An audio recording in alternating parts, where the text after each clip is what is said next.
Ladies and gentlemen, welcome.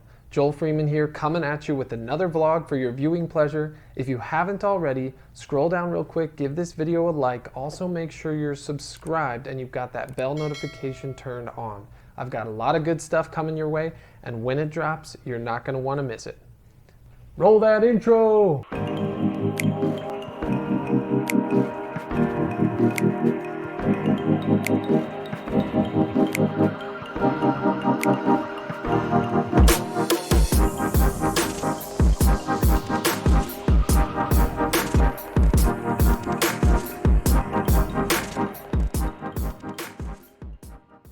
Thanks so much for joining. Again, I'm Joel Freeman and you're watching Wholehearted. Today, we're going to be doing a video that I've been wanting to do for years. As you can see, I've got my bag here with me. We're going to be doing an in the bag. I don't know how unique this is, but I think I've personally got a little bit of a different way of looking at how to build a bag, what it means to have a well-rounded lineup of discs, and I'll show you guys exactly what I'm talking about right now. This is my bag. Sorry everyone for the poor presentation, but each one of these little minis represents a spot in my bag. This bottom row represents putters, mid-ranges, fairway, control driver, distance driver. Over here is the understable side. Here are the straight discs and here are the overstable ones. In my mind, there are 15 slots in a professional's bag that need to be filled in order for them to have a full and complete lineup. So, not included in those 15 would be the putting putter. So you guys have seen me throw this a lot. This is called the X-Blend Infinite Discs Scarab. This is my Joel Freeman Signature Edition. This guy I use on pretty much every hole I ever play. I usually like to carry a couple of these with me everywhere I go. As far as the basic 15 slots go, we're going to start on the overstable side of things. These are probably the ones that I'm going to reach for more often than not, just because they have that reliable, solid, consistent overstable finish. Of course, it depends on which course I'm playing, but generally these are the go-tos. All of the discs in this category are going to start out straight and then have a consistent fade at the end of the flight. In the putter category, that is my Signature Series Glow Champion Whale. Next up is my favorite mold of all time. This is the Gator 3. This one's a new one. I just lost my favorite one, unfortunately. Rest in peace. Next up, of course, gotta have the Firebird. Champion Firebird.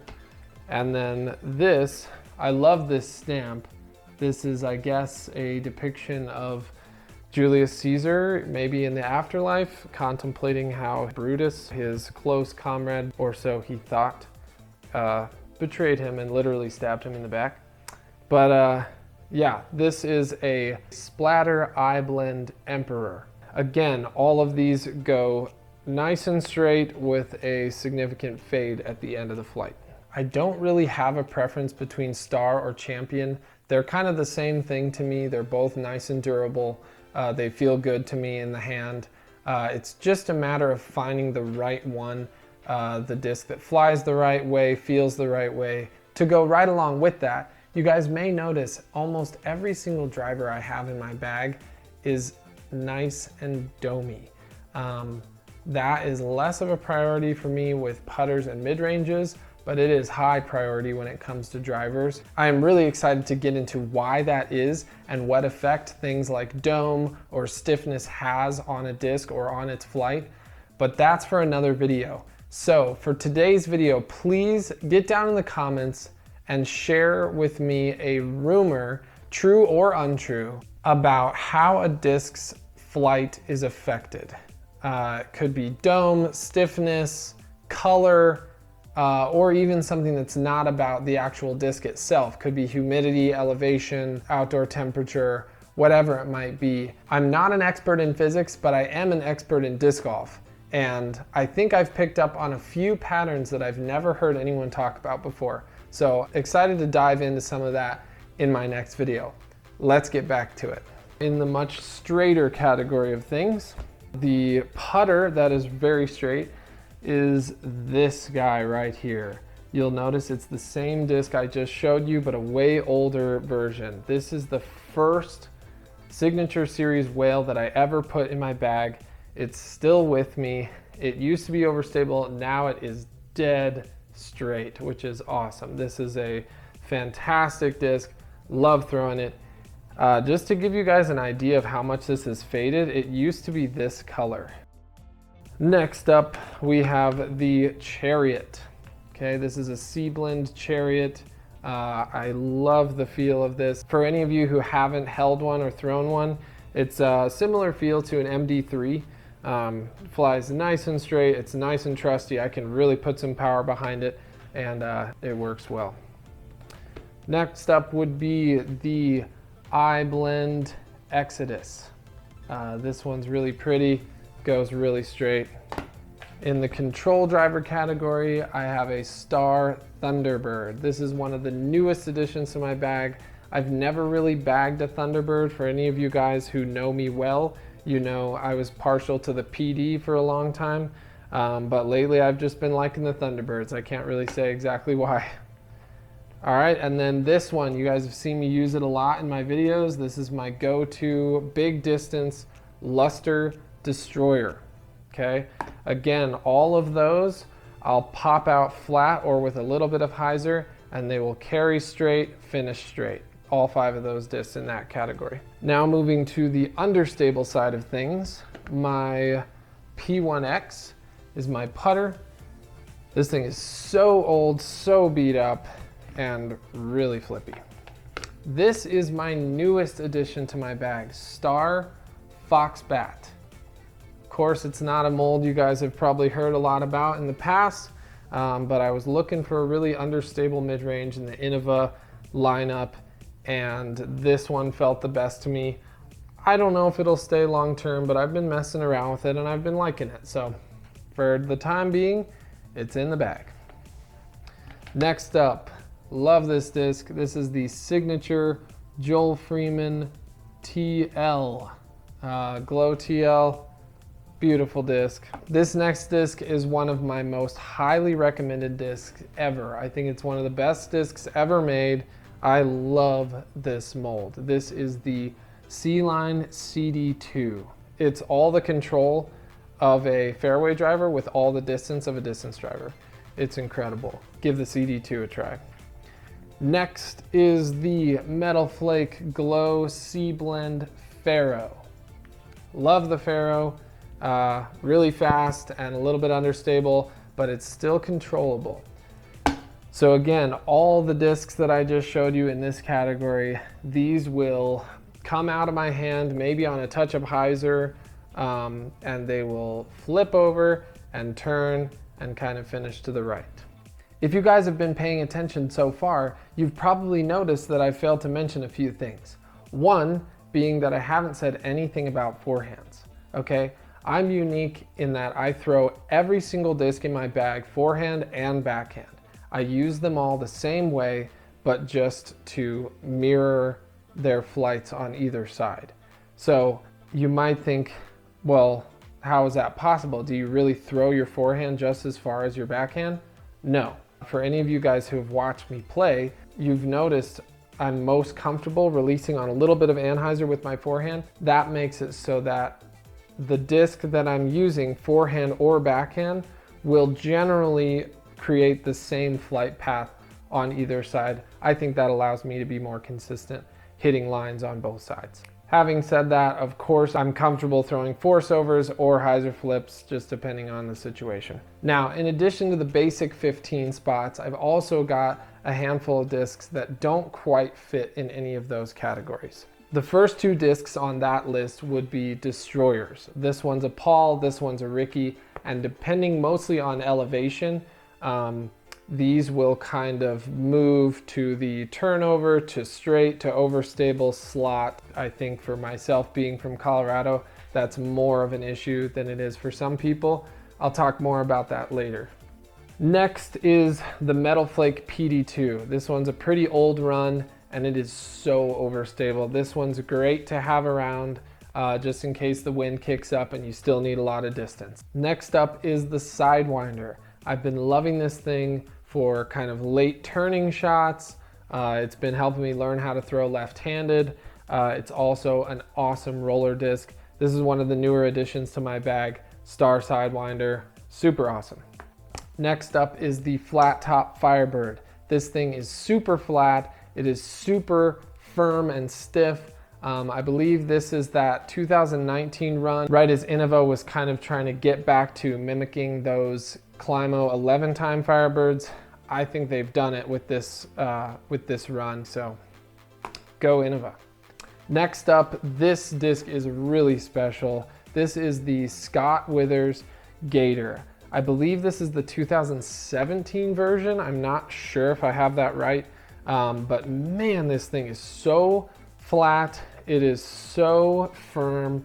The way I describe how this flies is it just disregards the wind. This allows me to still lean on the Gator even in windy situations. Love the Gator, love using it. Thank you, Scott Withers. Thank you, Innova, for creating this disc.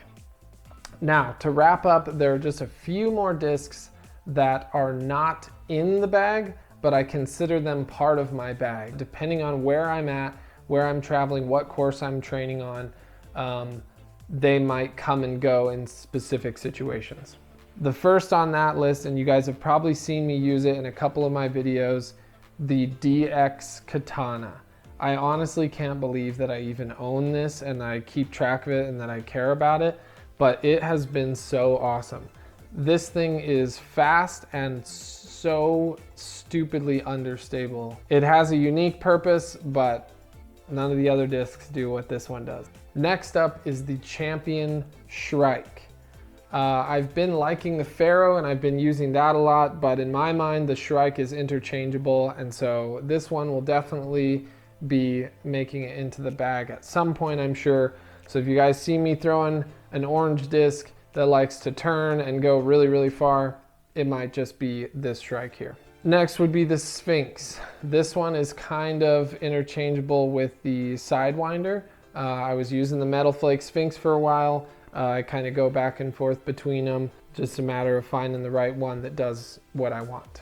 Now, next in this category, this is a really cool disc. This is the Champion Glow Savant. For me, I think the Savant is Innova's closest version of the CD2. This thing flies really nice, has a really gentle kind of turn. It's very controllable, but also a little bit understable. This is a really nice disc. Go try the Glow Savant. And the last disc that I consider sort of in my bag is the Metal Flake Max. If you guys follow Eagle McMahon at all, he's got a couple like this. I don't know what run this is. I don't know what the deal is with this thing. Probably the most overstable thing I've ever thrown, other than maybe the tilt. But in unique situations, this is good to have around. I usually don't have it in my bag, but I do consider it a part of my bag. So again, sorry the presentation's kind of cheesy, but I think this is a really cool way of looking at things. Here are your basic 15 slots in the bag.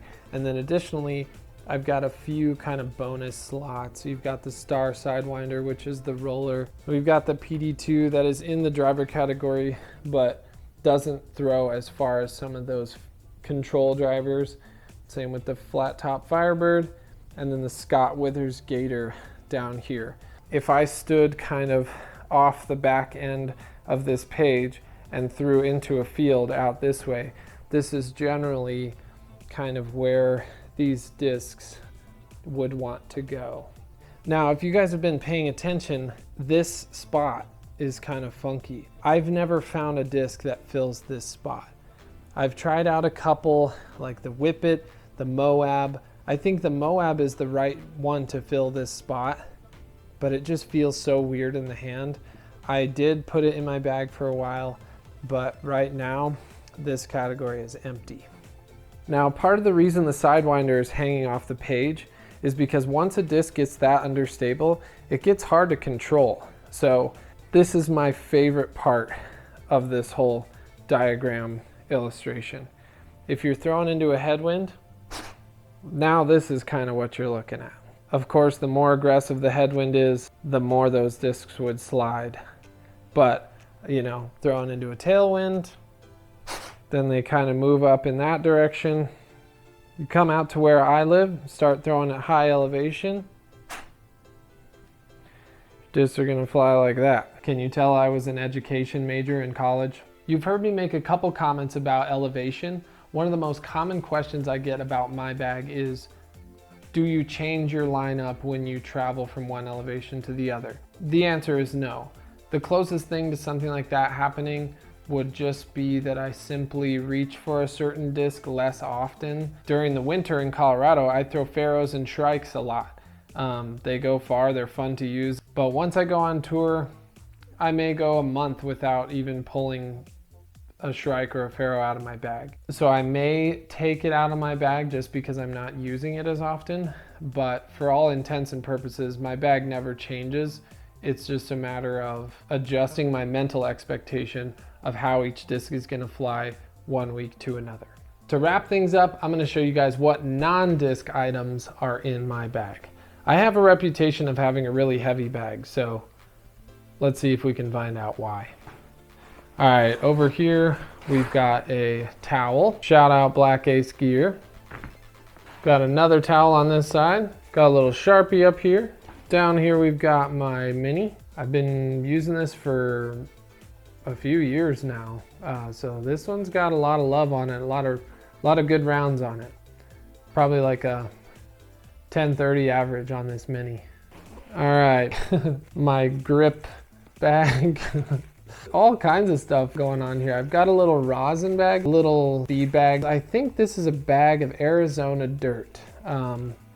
At some point I just found some good solid dirt and filled a bag or two up with it, and that's what I use. I keep this little bean bag in here. I'll pull that out and I'll get that natural dirt all over my hands. Over here, got not much. This is kind of the pocket where I'll put jackets, so I keep it pretty empty. Got my Carmex. My lips get all kinds of chaps, so I gotta stay stocked up on that. I have a ton of pencils in this little pocket in here. All the time in tournaments, there's that situation, anyone got a pencil? So I pass out pencils and I don't ask for them back. Then next time the guy doesn't have to ask someone for one. And this pocket over here is a little more interesting. Right now, I've got some minis that I pass out with my info on them. Go follow, like, and subscribe. I've got a pair of gloves in here right now. In the winter, I use these a lot. These will not be in the bag most of the year. Got the good old retriever. This one saved a lot of discs for me. I've got ibuprofen. I'm usually an all naturals sort of guy, so these aren't really for me, but I've had a lot of guys ask, anybody have an aspirin or an ibuprofen during a round? And so I can offer them this. I usually keep another extra mini or two in this pocket, just again during tournament play. Anybody got an extra mini? I'll hand them a mini, I won't ask for it back, just because then they don't have to ask anybody next time. This one's pretty cool. I've got a good old hacky sack for obvious reasons. Got sunscreen. I'm one of the widest guys on tour for sure. And so if I go out there without sunscreen, it's game over, man. Oh, nice. Got a couple bucks, probably that I won in doubles or something at some point. Ooh, this next item is awesome. I don't remember who gave this to me, but it was an older gentleman. He cut up little pieces of like a screen door or something. This thing makes such a good sander. If you get your disc scuffed up, I just take this thing out. I've had it for years and it seems to still work great. I pull it out, I smooth out that edge a little bit, never have to think about it again. I love having this thing and I use it all the time.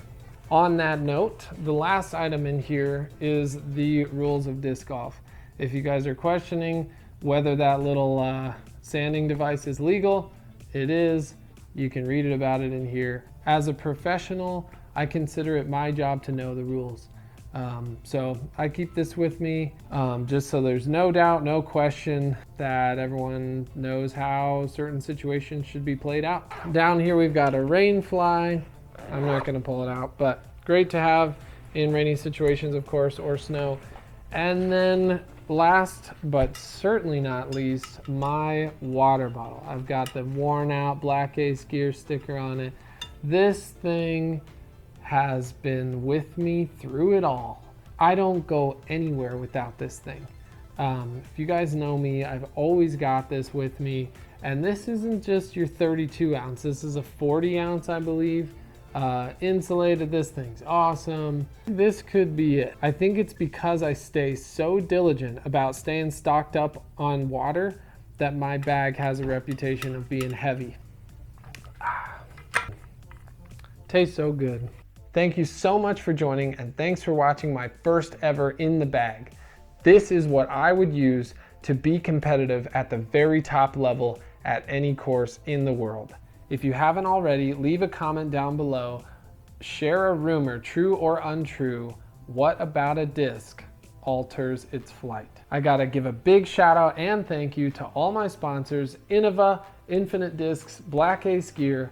I'm Joel Freeman, you're watching Wholehearted. Thanks so much for sticking around to the end. We will see you next time.